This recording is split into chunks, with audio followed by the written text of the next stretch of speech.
하나님께서 우리에게 주신 말씀은 마태복음 1장 23절입니다. 읽겠습니다. 보라, 처녀가 잉태하여 아들을 낳을 것이요 그 이름은 임마누엘이라 하리라 하셨으니 이를 번역한즉 하나님이 우리와 함께 계시다 함이라. 아멘. 임마누엘의 하나님, 임마누엘의 하나님이라는 제목으로 하나님의 말씀을 전하도록 하겠습니다. 성탄절 시즌이 되면 항상 생각나는 이야기가 있는데요. 어떤 목사님께서 이제 성탄절을 맞아서 처녀인 마리아가 임신을 해서 아들을 낳았는데 그가 구원자 예수 그리스도다, 어떤 그런 취지로 설교를 하셨습니다. 그런데 그 교회에 좀 까칠한 청년이 한 명 있었습니다. 아무리 생각해도 처녀가 이렇게 그냥 임신을 한다라는 게 도무지 이제 이해할 수가 없고 설교를 듣는 내내 화가 나서 설교가 끝나자마자, 예배가 마치자마자 목사님에게 달려가서, 아니 목사님, 처녀가 아이를 낳다니요, 그게 말이 됩니까? 전혀 예상치 못한 항변의 어떤 이런 질문을 받은 목사님께서 너무 이제 이런 질문을 받아본 적이 없는 거예요. 그래서 어쩔 줄 몰라서 막 주저주저 하니까 그 옆에 계셨던 장로님이 그 청년에게 이렇게 말했습니다. 이복의 젊은이, 마리아의 남편 요셉도 가만히 있는데 당신이 뭔데 난립니까? 요셉이 괜찮으면 여러분 우리 다 괜찮아야 되는 거예요. 할렐루야. 사실 처녀가 어떤 그냥 임신을 한다라는 게 우리가 그냥 이렇게 이해하기는 굉장히 어렵습니다. 예를 한번 들어볼까요? 우리 교회 그 자매 중에 이제 수능을 마친 자매가 있어요. 지금은 없는데 여기 위에 있어요, 어린이들이랑. 근데 수능도 끝났겠다, 딱히 할 게 없어서 임신을 했어요. 이제 엄마한테 이제 그게 들통이 났습니다. 그래서 엄마가 막 이놈의 기집애야, 처신을 어떻게 하고 돌아다녔길래 막 이제 등짝 스매싱을 날립니다. 그랬더니 그 자매가 믿음의 고백을 합니다. 엄마, 나 성령으로 잉태한 거야 라고 한다면, 우리 오늘 대표 기도를 하신 우리 집사님 어떻게 답변하시겠습니까? 그렇죠. 미를 한번 쳐주세요. 이해하기가 참 힘들어요, 여러분. 근데 성경에 있는 이야기가 이것뿐만 아니라 믿을 수 있는 얘기가 사실 별로 없어요. 이성적이고 합리적이고 논리적으로 저를 설득해 주세요 목사님 하면요, 기독교 신앙은요 물론 이성적이고 합리적인 것도 있어요. 그런데 우리가 바랄 수 없는 중에 바라고 믿을 수 없는 중에 믿는 것이 기독교 신앙입니다. 할렐루야. 우리 옆 사람에게 이렇게 물어보세요. 약간 목사님처럼, 믿습니까? 한번 해보세요. 믿습니다. 믿고 가는 거예요, 여러분.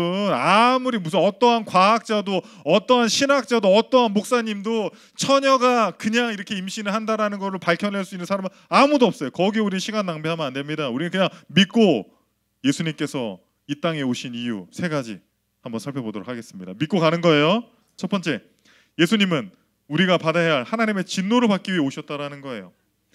하나님께서 우리를 최초에 창조하셨을 때 어땠습니까? 창세기 1장 31절입니다. 읽겠습니다. 하나님이 그 지으신 모든 것을 보시니 보시기에 심히 좋았더라. 하나님이 우리를 보실 때요,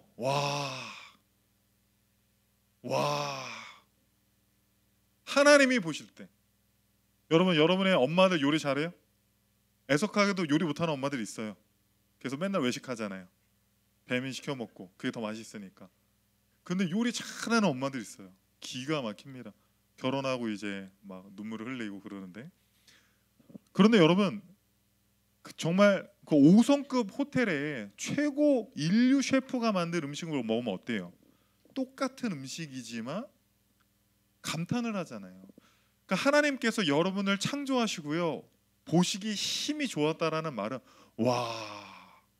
옆 사람 한번 봐봐요.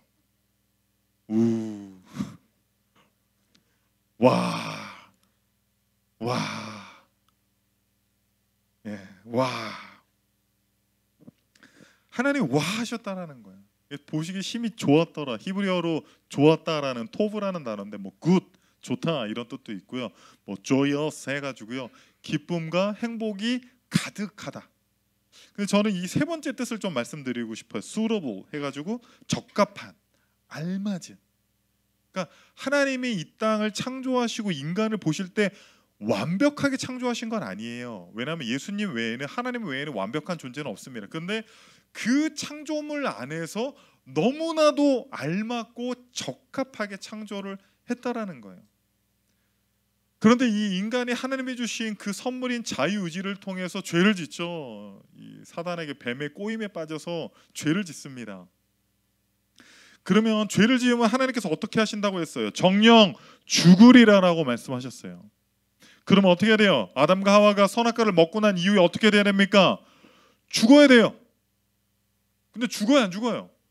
안 죽어요. 어떠한 형벌을 받기는 하지만 죽지 않습니다. 오히려 하나님께서 가죽옷을 입혀 보내시잖아요. 에덴 동산에서 추방하지만 가죽옷을 입히는 어떤 은혜를 주신다라는 거예요. 아니, 하나님 한 입 갖고 두 말 하시는 분입니까? 하나님은 한 번 말씀하시면 지키시는 분이잖아요. 우리가 하나님의 속성에 대해서 이야기할 때 데살로니가전서 5장 24절 한번 읽어보겠습니다. 너희를 부르시니는 미쁘시니 그가 또한 이루시리라. 저는 어렸을 적에 미쁘다라는 거 굉장히 어려웠어요. 미움은 밉고 이쁨은 이쁜 건데 이렇게 미쁘다? 뭐 약간 좀 이해가 안 갔다라는 거예요. 근데 이거는 신실하다라는 뜻이에요. 신실하다. 헬라어로 피스토스, 거짓이 없다. 그러니까 거짓말을 안 한다라는 거예요. 여러분, 우리는 거짓말 해요, 안 해요? 아까 했잖아요. 옆 사람 보면서 와 했잖아요. 그렇죠? 이래가 제일 크게 했나? 네. 때로는 우리는 약속하고도 지키지 못해요. 뭐 눈이 오고 비가 오고 여러 가지 천재지변을 통해서 우리 약속 다 못 지켜요. 우리 남편들 결혼할 때 뭐라고 했어요? 행복하게 해줄게. 손에 습진이 우리 권사님들 행복하게 해줄게. 저도 그랬어요, 제 아내한테. 인간인데 어떻게 인간인데? 그렇죠? 이렇게 넘어가야 됩니다, 우리 남자들은. 죽어야 돼요. 하나님은 거짓말을 안 하시기 때문에 죽어야 됩니다. 그런데 인간이 죽었어요, 안 죽었어요? 아니요, 죽었어요. 하나님이 인간이 되셔서. 인간이 죄를 지었잖아요. 그럼 죽어야 되는 거예요. 그런데 하나님이 우리 인간들을 너무 사랑하시는 거예요. 어떻게 해요? 죽기까지. 인간이 죄를 지었기 때문에 인간이 죽어야 되는데 그 인간들을, 우리 하나님의 백성들을 너무 사랑하시니까 그 전능하신 여호와 하나님께서 인간의 모습으로 이 땅에 오셨습니다. 여러분, 성탄절은요, 하나님의 우리를 위해서 죽기 위해서, 대신 죄를 짊어지기 위해서 인간의 모습으로 이 땅에 오신 날입니다. 두 번째는 뭡니까? 예수님은 우리 대신 순종하시려고 오셨다라는 거예요. 구약의 이스라엘 백성들과 신약의 예수님의 모습이요, 굉장히 많이 닮아 있어요. 이스라엘 백성들이 어디서 인구수를 확 늘렸어요? 피난처로 삼았어요. 애굽에 있었죠. 예수님 역시도 헤롯의 그 위협을 피해서 피난처로 애굽으로 내려가셨다라는 거예요. 그리고 또 뭐가 있습니까? 예수님께서 공생애를 시작하기 전에 어떻게 하셨죠? 세례를 받으셨어요. 그런데 이스라엘 백성들이 노예 생활을 마치고 가나안 땅, 약속의 땅을 향해서 전진하며 나아가기 전에 홍해를 건넜죠. 고린도전서 10장에 보잖아요. 사도 바울이 그것을 이스라엘이 단체로 세례받은 것으로 묘사를 합니다. 그리고 또한 예수님께서 사역을 시작하실 때 어떻게 했어요? 하나님으로부터 말씀을 받았잖아요. 이스라엘 역시도 홍해를 건너고 시내산에서 모세를 통하여서 하나님이 주시는 그 율법의 말씀을 주셨다라는 거예요. 여러분, 유대인들은 율법을 잘 지키기 위해서요, 율법을 613가지로 세분화했어요.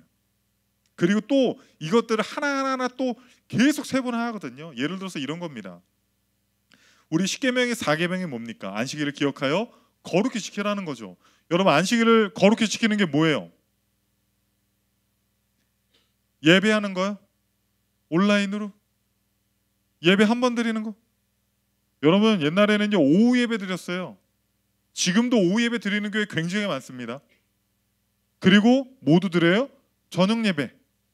오전에 한 번 드리고 오후에 한 번 드리고 저녁에 한 번 드려야 안식일을 기억하여 거룩히 지킨다라고 생각을 했다라는 거예요. 유대인들은요, 멜라카라고 하는 안식일에 금지된 활동 39가지가 있습니다. 첫 번째, 굽기 금지예요. 뭔가 구우면 안 돼. 여러분 고기 구워 드시면 안 돼요. 안식일 날엔. 바느질 금지, 선 긋기 금지. 알파벳을요 2자 이상 쓰시면 안 돼요. 감사원금 쓸 수가 없어. 2자 이상 쓰면 안 되니까. 그러니까 감사 이렇게만 써야 돼요. 지문반하면 안 됩니다. 지문반. 특별히요 더 세분화해서요 한 손으로는 들어도 되는데 두 손으로 들면 안 돼요. 현대 유대인들은요 이거를요 현대식으로 다시 재번역했습니다. 그래서요 벌레 죽이면 안 돼요. 벌레. 유모차 사용 금지. 여러분 오늘 교회 올 때 운전하신 분들, 운전했다 나는. 운전하면 안 돼요. 멜라카에 의하면. 엘리베이터 사용 금지입니다. 그래서 우리 건물에 엘리베이터 없는 거예요. 우리 새로 이전하는데 엘리베이터 없는 거 이거 때문에. 할렐루야. 구약의 이스라엘 백성들은 하나님께서 얼마나 큰 은혜를 주셔서 얼마나 큰 기적을 체험했어요.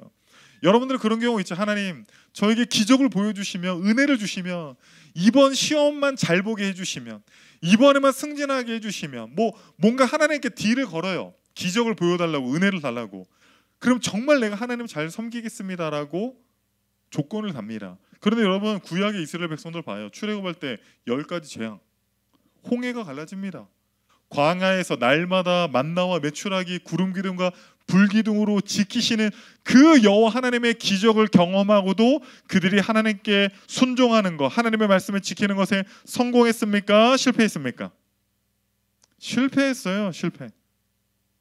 여러분 우리가 기적이 없어서 하나님의 말씀에 순종하지 못하는 것이 아닙니다. 우리는 연약한 죄인이기 때문에 하나님의 말씀에 온전히 순종할 수가 없는 거예요. 그러나 그 예수 그리스도께서 이 땅에 오셔서 우리 대신 그 모든 하나님의 말씀을 완전히 순종하셨다라는 거예요. 그러면 여러분 우리는 하나님 앞에 무엇으로 서야 되겠습니까? 하나님 제가 이것도 했고 저것도 했고 우리의 노력이요, 우리의 헌신이요? 아닙니다. 우리는 오직 예수 그리스도의 십자가의 보혈을 붙듦으로 말미암아 그 예수 그리스도의 순종이 우리의 순종으로 삼아주시는 그 하나님의 은혜를 간구해야 할 줄로 믿습니다. 마지막 세 번째입니다. 예수님은 우리와 함께 하기 위해서 오셨다라는 거예요. 함께 하시기 위해 오셨다라는 거예요. 오늘 본문의 단어 임마누엘이 나오죠. 뜻이 뭡니까? 하나님이 우리와 함께 계신다라는 거예요. 여러분 함께 한다라는 것의 뜻은 뭘까요? 저는 이렇게 생각했어요. 함께 한다라는 건요 그 사람의 삶에 개입하는 거예요. 간섭하는 겁니다. 하나님이 함께 하신다라는 건요 우리 삶에 적극적으로 개입한다라는 거예요. 여러분 자녀를 키우시는 분들, 자녀가 있는 분들 한번 제가 물어볼게요. 아이들 그냥 두면 말 잘 듣고 공부 잘하고 훌륭한 사람 됩니까? 가만히 둬도 컴퓨터나 만화나 이런 거 TV 안 보고 그냥 숙제 싹싹싹 다 해놓고 막 철저하게 막 예습복습 다 하고 부모님 말씀 잘 듣고 훌륭한 사람으로 큽니까? 아니죠. 여러분들도 어른들도 있지만 얼마나 여러분들이 성숙한 그리스도인, 아니 성숙한 어른이 되기까지 부모님의 개입이 있었잖아요. 부모님의 등짝 스매싱이 있었기 때문에 우리가 사람 노릇하는 건 아닙니까? 할렐루야. 그렇죠? 그러니까 우리 어린 친구들은요 커서 아기 낳고요 복수를 해요. 네. 그럼 제가 한번 질문을 해볼게요. 어른들은 좀 다릅니까? 어른들은 아이들이랑 좀 달라요? 가만히 두면 하루에 성경 3장 읽고 기도 30분 하고 하나님 앞에 예배하고 순종하는 하나님이 기뻐하시는 그리스도인으로 가만히 두면 됩니까? 돼요? 부흥회도 하고 뭐도 하고 막 금요예배 안 나오면 왜 안 나왔냐? 우리 청년들이 제가 금요예배 안 나오면 왜 안 나왔어? 왜 안 나왔어? 그러면 애들이요 좀 싫어해요. 요즘 애들은요 되게 주도적으로 살고 싶어요. 자기 마음대로 하고 싶어요. 자기 삶에 개입하는 거 싫어합니다. 그러나 임마누엘 목사님께서 항상 개입을 할 거예요. 너 왜 안 나왔어? 구체적인 이유를 대. 그래서 어떤 청년은 아파서 감기약 먹고 잤대요. 그래, 그럴 수 있어. 네. 근데 계속 개입하는 거예요. 계속. 그래야지 우리가 하나님 기뻐하시는 그리스도인으로서 성장할 수 있다라고 저는 믿는다라는 거예요. 독일의 민헨에 가면 성모 교회에 한 글귀가 있는데 그 글귀는 현대 철학의 초석을 둔 임마누엘 칸트의 글입니다. 그 글을 번역하면 이렇습니다. 나는 일생 동안 참 훌륭하고 좋은 책을 많이 읽었습니다. 그렇지만 나는 이 네 단어보다 내 마음을 더 고요하게 기쁘게 해준 말을 발견한 적이 없습니다. 그것은 주님께서 나와 함께 계시다. 주님께서 나와 함께 계시다라는 말입니다.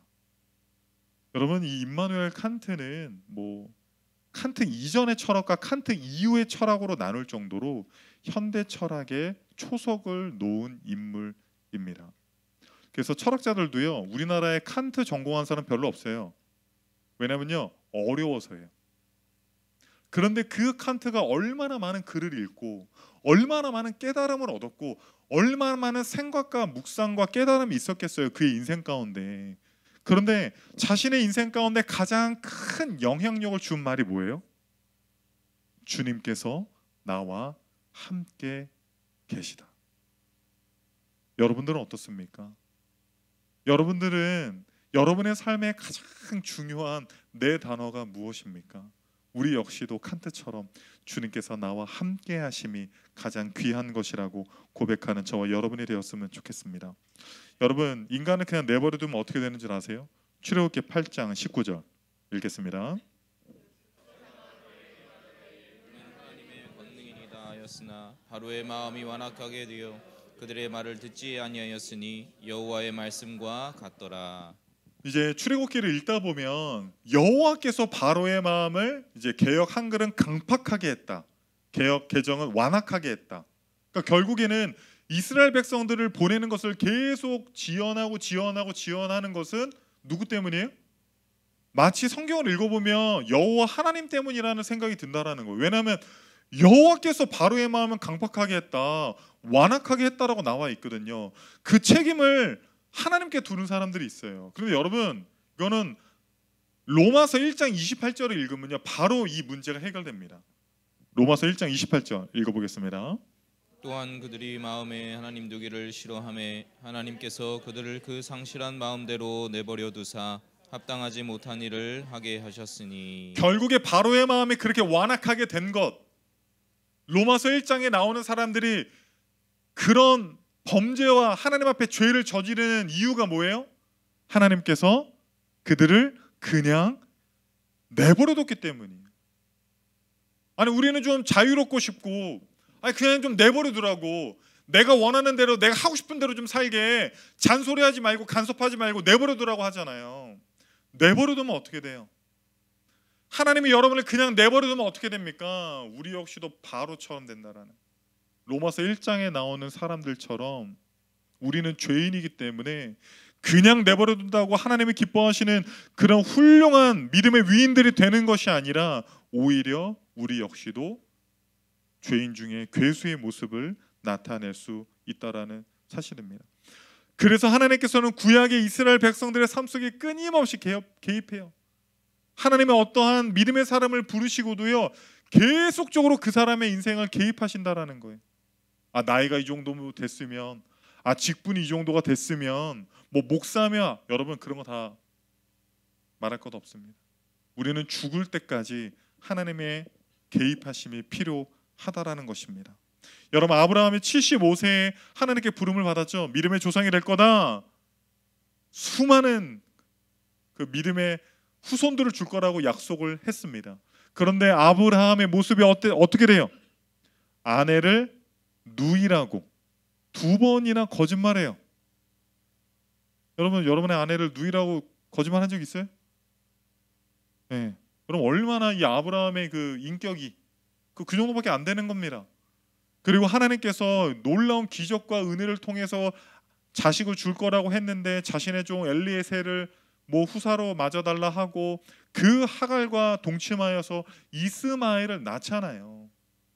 그런데 결국에 25년 동안 끊임없이 하나님의 개입하심과 하나님의 간섭하심을 통해서 믿음의 자녀를 주었고, 나중에는 어떻게 됩니까? 아내를 누이라고 속이는 파렴치 안에서 하나밖에 없는 목숨보다 더 소중한 자식 이삭을 하나님께 드리는 믿음의 조상이 되었다라는 것입니다. 우리에게는 하나님이 필요해요.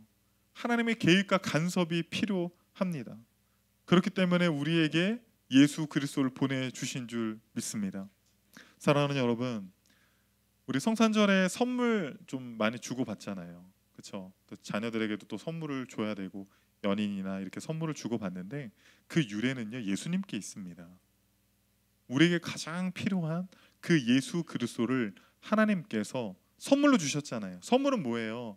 그냥 거저 받는 거잖아요.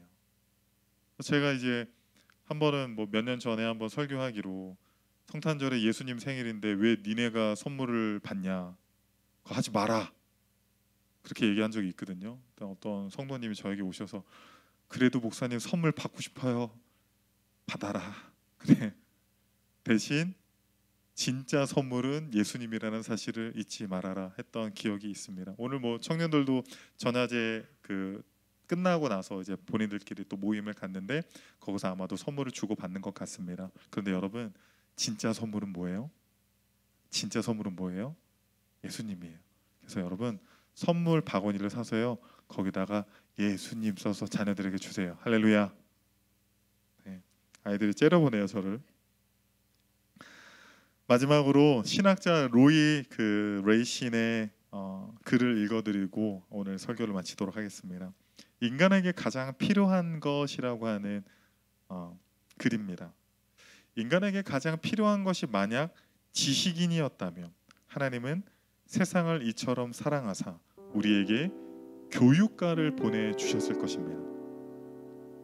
인간에게 가장 필요한 것이 건강이었다면 하나님은 세상을 이처럼 사랑하사 우리에게 의사를 보내주셨을 것입니다. 인간에게 가장 필요한 것이 돈과 재물이었다면 하나님은 세상을 이처럼 사랑하사 우리에게 사업가를 보내셨을 것입니다. 인간에게 가장 필요한 것이 즐거움과 쾌락이었다면 하나님은 세상을 이처럼 사랑하사 우리에게 연예인을 보내셨을 것입니다. 그러나 인간에게 가장 필요한 것은 죄 사함입니다. 죄 용서 없이 우리는 편안하게 눈을 감지 못하고 죄 사함 없이 우리는 마지막 날 하나님 앞에 설 수가 없습니다. 죄 사함 없이 우리는 천국을 바라볼 수 없습니다. 그래서 하나님은 세상을 이처럼 사랑하사 우리에게 구세주를 보내주셨습니다. 사랑하는 우리 성도님들, 여러분에게 가장 필요한 것이 무엇입니까? 여러분, 마냥 우리가 오늘 예배를 다 드리고 뭐 어떤 행사들도 다 끝나고 그리고 집으로 돌아가서 잠에 들려고 누웠는데 갑자기 하나님께서 우리에게 나타나셔서 너에게 가장 필요한 것이 무엇이냐라고 물으신다면 여러분들은 무엇이라고 대답하겠습니까? 돈입니까? 건강입니까? 아니면 이 세상의 성공입니까? 여러분, 그 모든 것들은 실제로 우리를 정말로 기쁘고 우리를 즐겁고 우리를 행복하게 해줄 수 있는 것들이 아닙니다. 여러분, 우리가 이것만 있으면 행복하겠지라고 생각했었던 것들이 있어요. 뭐 대학만 들어가면, 뭐 직장 문제만 해결되면, 어느 정도 자산이 쌓이면, 결혼만 하면, 사랑하는 자녀들만 좀 있으면. 그런데 여러분, 우리는 무언가가 없어서 불행한 것이 아닙니다. 우리는 죄인이기 때문에 그 죄로 말미암아 날마다 고통하고 있는 거예요. 내 죄의 문제를요 내 아내가, 내 남편이 해결해 줄 수가 없어요. 여러분의 육신이 약해서 몸이 아파서 병원에 가면 잠깐 의사의 처방을 통해서 우리가 질병이 나을 수 있어요. 그러나 여러분, 우리 가운데 있는 그 죄의 문제는 이 세상의 그 어떠한 것으로도 해결할 수 없다라는 거예요. 그렇기 때문에 하나님께서 인간이 되셔서 이 땅에 오신 겁니다. 우리의 죄의 문제를 해결하기 위해서 고통 가운데 빠져 있는, 외로움과 절망 가운데 빠져 있는 우리의 손을 잡기 위해서 이 땅에 인간으로 오셨습니다. 우리는 성탄 주일을 맞이하여서 여러분 그냥 이 날을 보내면 안 돼요. 아무런 의미 없이 보내면 안 돼요. 이 날은 우리를 위해서 대신 죽기 위해서, 우리는 연약하여 순종하지 못했지만 우리 대신 순종하기 위해서, 무엇보다도 우리와 임마누엘의 하나님께서 함께하기 위해서 우리의 삶에 개입하시고 간섭하시고, 연약하고 부족하여 넘어지고 자빠지나 그러나 끝까지 우리를 일으키시고 우리에게 은혜를 주시고 힘이 되어주시는 그 임마누엘의 하나님께 감사하는 저와 여러분이 되었으면 좋겠습니다.